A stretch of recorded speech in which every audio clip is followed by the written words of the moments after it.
پہلا عروج حضور علیہ الصلوۃ والسلام کو ہوا جب آپ کے سفر کا پہلا مرحلہ مسجد حرام سے شروع ہو کر مسجد اقصی پر ختم ہوا۔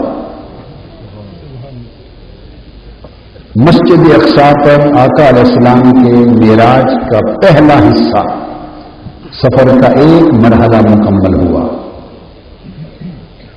وہاں تمام انبیاء علیہ السلام کو جو عالم بشریت کے امام تھے، عالم بشریت کے مقتدا اور پیشوا تھے، عالم بشریت کے تمام انبیاء کو اللہ رب العزت نے اجازت دی کہ وہ جمع ہو کر میرے محبوب کی اقتداء میں نماز ادا کر لیں۔ تو بیت المقدس پر جب آقا علیہ السلام پہنچے، کل انبیاء آقا علیہ السلام کے استقبال کے لیے جمع ہوئے، اور استقبال کے بعد آقا علیہ السلام مصلی امامت پہ کھڑے ہوئے، اور تمام انبیاء صف در صف حضور کی اقتداء میں کھڑے ہو گئے، اور حضور کی امامت میں تمام انبیاء نے نماز ادا کی۔ یہ وہ مقام تھا جہاں حضور علیہ الصلوۃ والسلام کی بشریت کا عروج ہوا۔ معراج کی شب یہ پہلا مرحلہ عالم بشریت کا تھا، عالم جسمانیت کا تھا۔ اس عالم بشریت اور عالم جسمانیت میں جو انسانوں کی دنیا ہے، جو بشروں کی دنیا ہے، جو جسموں کی دنیا ہے، جو مادی کائنات ہے، جو ناسوتی کائنات ہے، اس دنیا میں مسجد اقصی مقام عروج تھا، اور اس میں تمام انبیاء کو حضور علیہ السلام کا نماز پڑھانا یہ مرحلہ بشریت کی معراج تھی۔ تو جب آقا علیہ السلام نے کل انبیاء کو نماز پڑھائی مسجد اقصی پر، تو بشریت مصطفیٰ کو معراج ہو گیا، بشریت مصطفیٰ کو معراج ہو گیا صلی اللہ علیہ وسلم۔ یہ پہلا عروج تھا، تو گویا مطلع بشریت پر وجود مصطفیٰ معراج کی رات پہلی بار مطلع بشریت پر مسجد اقصی میں نور بن کے چمکے، اور اللہ نے قسم کھائی، قسم ہے میرے مصطفیٰ میرے حبیب تیرے وجود کی، جو چمکتے ہوئے ستارے کی طرح مسجد اقصی پر پہنچ کر مطلع بشریت میں طلوع ہوا۔ قسم ہے آپ کے وجود کی جس کا پہلا عروج مطلع بشریت پر مسجد اقصی میں ہوا، جب سب امام سب پر سب حبیب تیری ابتدا میں کھڑے ہو گئے تھے، اور تو سب کا امام تھا۔ یہ پہلی قسم ہوئی۔ یہاں ایک بات ضمناً عرض کر دوں کہ جب حضور علیہ الصلوۃ والسلام مسجد حرام سے مسجد اقصی تک تشریف لے گئے،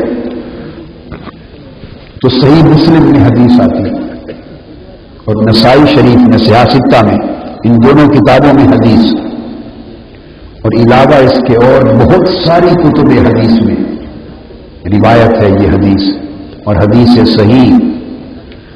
صحیح مسلم میں امام مسلم نے روایت کیا کہ آقا علیہ السلام نے فرمایا، جب میں گزرا تو موسیٰ علیہ السلام کی قبر حضور صلی اللہ علیہ وسلم کی گزرگاہ ہمیں پڑتی تھی۔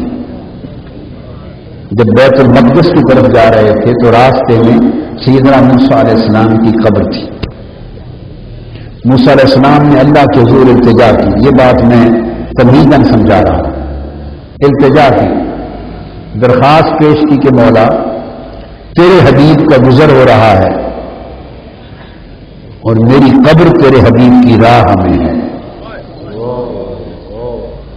اور تیرا حکم ہے کہ سب انبیاء مسجد اقصی میں جمع ہو کر میرے حبیب کا استقبال کریں. وہاں استقبال کے لیے تو میں نے حاضر ہونا ہی ہے، مگر میرا امتیاز یہ ہے کہ میرا گھر یعنی میری قبر مصطفیٰ کی راہ میں ہے.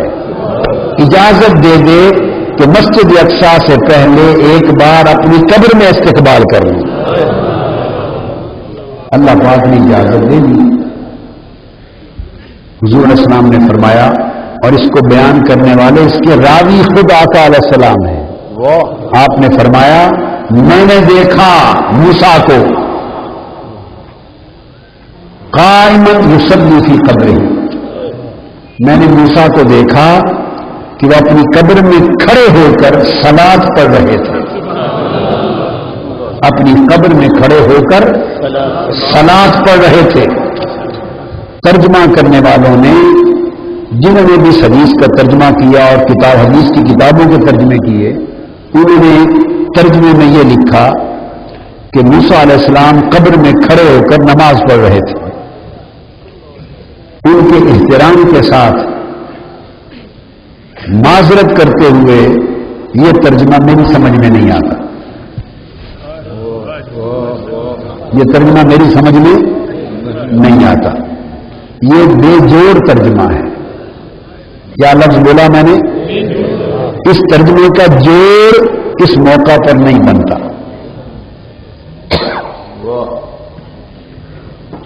باقی نے ترجمہ کر دیا ہے تو ان کا حق ہے، تو ترجمہ کرنا ہمارا بھی حق ہے.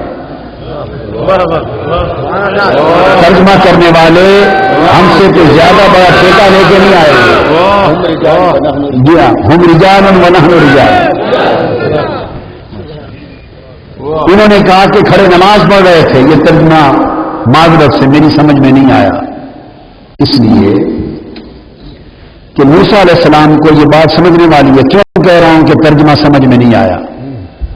آپ کو حکم ہو چکا ہے کہ آج رات میرا حبیب مسجد اقصی پر پہنچ رہا ہے، اور سفر معراج کا پہلا قیام میرے مصطفیٰ کا مسجد اقصی میں ہے، اور تمام انبیاء نے جمع ہو کر استقبال بھی کرنا ہے اور میرے حبیب کی ابتدا میں نماز بھی پڑھنی ہے.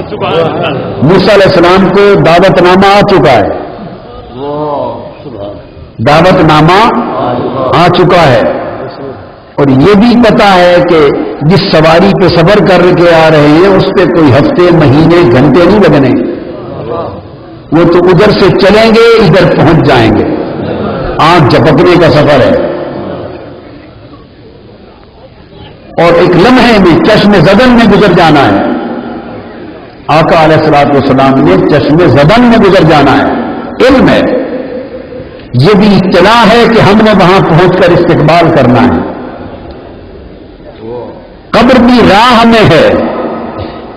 اب اس پورے تناظر کو مد نظر رکھ کر ترجمہ کرنا ہوگا.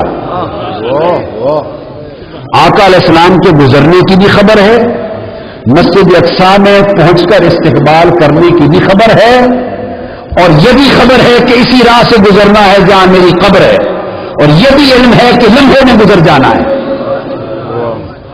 ان ساری چیزوں کا علم ہو تو ایک عام سمجھ کا مومن اور حضور کا غلام یا مسلمان بھی یہ سب کچھ جانے کہ حضور کا گزر ہو رہا ہے، اور وہ عین اس وقت جب حضور کا گزر ہونا ہے وہ اللہ اکبر کر کے اپنے نفل پڑھنے لگ جائے. یہ تو میری سمجھ میں نہیں آتا. اتنی بات تو دستے کا مسلمان کوئی نہیں کرتا. اگر اس کو خبر ہو جائے کہ آقا کی سواری گزرنی ہے اور عین اس وقت وہ اپنے نفل پڑھنے میں لگ جائے، باہر جائیں نفل، باہر میں پڑھیں ایسے نفل، باہر میں جائیں ایسی نمازیں کہ حضور کی سواری گزرنی ہے اور کوئی آدمی رکوع سجود میں چلا جائے. کوئی نبی یہ کام نہیں کر سکتا، کوئی نبی یہ کام نہیں کر سکتا. جس نفل میں مصطفیٰ کا ادب رہ جائے وہ نفل گھار میں جائے. اور پھر فرض نماز بھی نہیں، فرض تو ہے ہی نہیں ان پر اب نماز مثال کے بعد. قبر میں جو نماز پڑھتے ہیں انبیاء وہ تو نفل عبادت ہے، یہ ان کی خوراک ہے. یہ ان کی روحانی غذا ہے، فرض بھی نہیں ہے، نفل ہے۔ اب نفل نماز حضور کی عین سواری کے ٹائم پہ پڑھ لیں موسیٰ علیہ السلام، یہ ممکن نہیں ہے۔ بات آپ کی سمجھ میں آ گئی؟ آپ اتفاق کرتے ہیں؟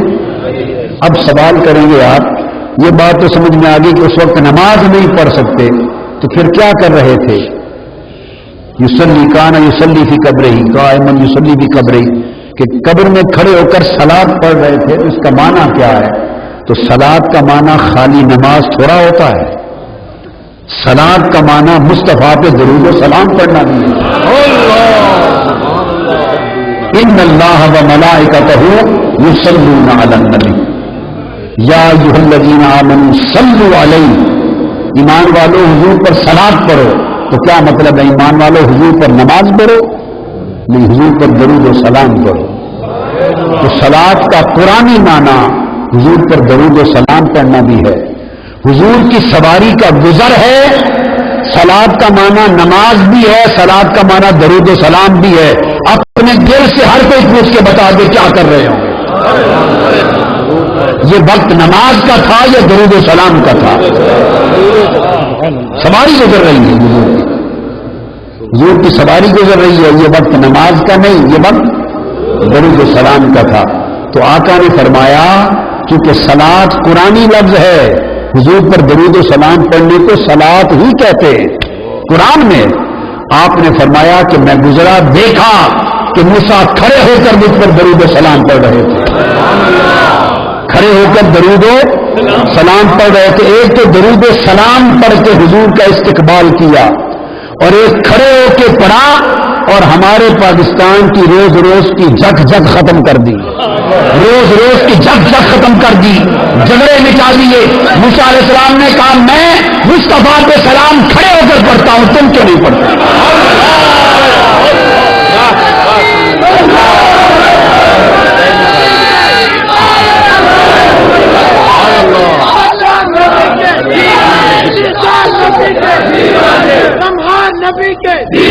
موسیٰ اور حضور پر درود و سلام کھڑے ہو کر پڑھنا عمل موسیٰ علیہ السلام کا، روایت مصطفیٰ علیہ السلام۔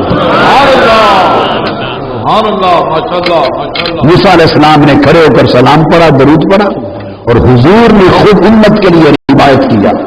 کیوں روایت کیا؟ فرما رہے امتیوں، میں نے آنکھوں سے دیکھا کہ موسیٰ وہ نبی ہے، میں گزرا تو کھڑے ہو کر مجھ میں درود و سلام پڑھ رہا تھا، تم امتی ہو۔ جی بھر کے روز کے جھگڑے مٹا دیے،